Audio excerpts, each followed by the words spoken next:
வணக்கம் திரு தமிழ்மணி. தற்போது சசிகலா தரப்பில் தாக்கல் செய்யப்பட்டிருக்கும் இந்த மறுசீராய்வு மனு கவனத்தில் கொள்ளப்பட வாய்ப்பு இருக்கிறதா? ஒரு 0.5% கூட வாய்ப்பு இல்லைங்கிறது தான் சார் என்னுடைய ஒரு சட்ட ரீதியான கருத்து. இதுல 0.5% கூட வாய்ப்பு இல்லை.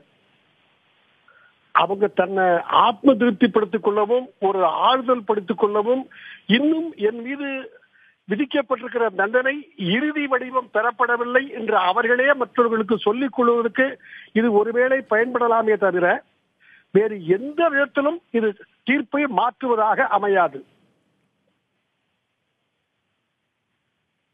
பொதுவா மறுசீராய்வு மனு தாக்கல் செய்யறதுக்கு சட்ட ரீதியாக இருக்கிற வாய்ப்பு இருக்கா? உச்சநீதிமன்றம் இதை எப்படி அணுகும்?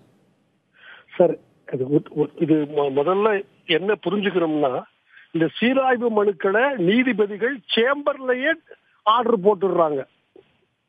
கோர்ட்ல வாதங்களை கேட்டு கூட போடுறது இல்ல. அவங்க ஓரளவுக்கு இதுல விஷயம் இருக்கு, சக்தி இருக்குன்னு நினைச்சாதான் கோர்ட்ல கேட்கிறாங்களே தவிர உச்ச நீதிமன்ற நடைமுறையின் பிரகாரம் சேம்பர்லயே தள்ளுபடி பண்ணிடுறாங்க. கோர்ட்டுக்கு வர்றதில்லை, வக்கீல்களை கேட்கறதும் இல்லை. ஒண்ணு, ஒரு 10,000 கேஸ்ல ஒரு கேஸ் இத மாதிரி நடக்கலாம். அதுதான் ஒரு தடவை கிருஷ்ணயர் சொன்னாரு, இப்படி ஒரு 10,000 வழக்குல ஒரு வழக்குல தான் கொடுக்குறீங்க அப்படின்னு கேட்டப்ப சொன்னாரு, இது உச்ச நீதிமன்றம் திரும்ப திரும்ப விசாரித்து சாட்சியங்களை படித்து சார்ந்த சட்டங்களை பகுத்தறிந்து அதற்கு பின் தான் நாங்கள் தீர்ப்பு வழங்குகிறோம். இருந்தாலும் 10,000-ல் ஒரு கேஸ் தவறு நடக்க வாய்ப்பு இருக்கிறது. அவர் பயன்படுத்திய வார்த்தை எஸ் கிருஷ்ணயர், இந்த anxiety to be ultimately right and not consistently wrong. அதற்காகத்தான் 10,000 வழக்குகளில் ஒரு வழக்கில் அப்படி ஏதாவது இருக்குமானால் எங்கள் மீது தவறு இருக்குமோ என்கிற சுய பரிசோதனை செய்து கொள்ள வாய்ப்பு இருக்கிறது என்று சொன்னார். அதை தவிர 10,999 வழக்குகளுக்கு எந்த வாய்ப்பும் இல்லை. இந்த வழக்கினுடைய தீர்ப்பை நான் பலமுறை படித்து பார்த்திருக்கிறேன். இந்த வழக்கின் சாராம்சங்களையும் சாட்சியங்களையும் ஆவணங்களையும் பார்க்கிற போது இவர்கள் செய்திருக்கிற குற்றம் மிக மிக தெளிவாக இருக்கிறது. அதனால்தான் கேன்சர் என்கிற வார்த்தையை, மிக மிக பலமான வார்த்தையை உச்ச நீதிமன்றம் இவர்கள் மீது பயன்படுத்தியிருக்கிறது. எனவே எந்த வாய்ப்பும் இல்லை. திரு தமிழ்மணி, ஒருவேளை இந்த கோரிக்கை மனு கவனத்தில் கொள்ளப்பட்டு வாதங்களை முன்வைக்க சொல்லியிருந்தால், வாதங்கள் சரியாக இருக்கும் பட்சத்தில் 4 ஆண்டு தண்டனை குறைக்கப்பட ஏதாவது வாய்ப்பு இருக்கிறதா? எனக்கு அதாவது அத்தைக்கு மீசை முளைத்தால் சிற்றப்பா என்று கூப்பிடலாமா என்று நீங்கள் கேட்கிறீர்கள். கூப்பிடலாம், அப்படித்தான் நான் பதில் சொல்ல முடியும். ஆனால் மீசை முளைக்க வாய்ப்பு இருக்கிறதா என்று என்னை கேட்டால், ஒரு மருத்துவனாக நான் பார்க்கிற போது மீசை முளைக்க வாய்ப்பில்லை. ஆனால் மீசை முளைத்தால் சித்தப்பாதான்.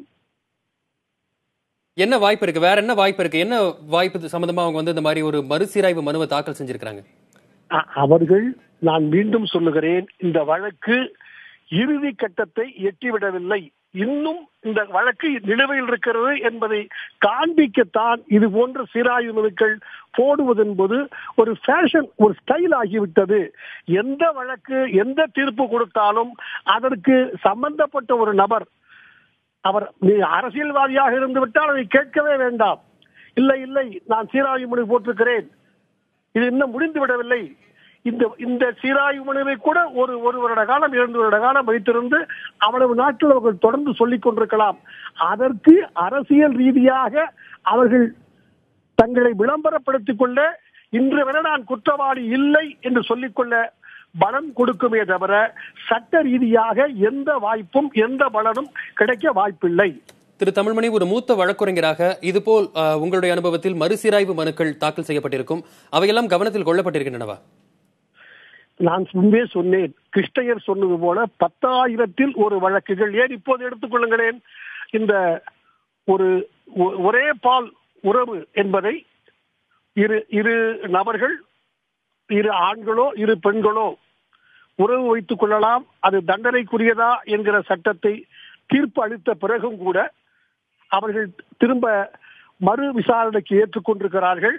இது எல்லோருக்கும் தெரிந்த ஒரு வழக்கு. இதுபோல் சில வழக்குகள் மறு விசாரணைக்கு ஏற்றுக்கொள்ளப்பட்டிருக்கிறது உண்மை. ஆனால் இந்த வழக்கின் தீர்ப்பை படித்து பார்க்கிற போது அவர்கள் பயன்படுத்தியிருக்கிற சொற்பிரயோகங்கள், வார்த்தைகள், எக்ஸ்பிரஷன்ஸ், அவர்கள் சொல்லியிருக்கிற கருத்துக்கள், கருத்தின் கடுமை, கருத்தின் தீர்மானமான நோக்கு, இவைகளை பார்க்கிற போது இந்த வழக்கில் வாய்ப்பில்லை. இணைப்பில் வந்து உங்களுடைய கருத்துக்களை தெரிவித்தமைக்கு நன்றி திரு தமிழ்மணி.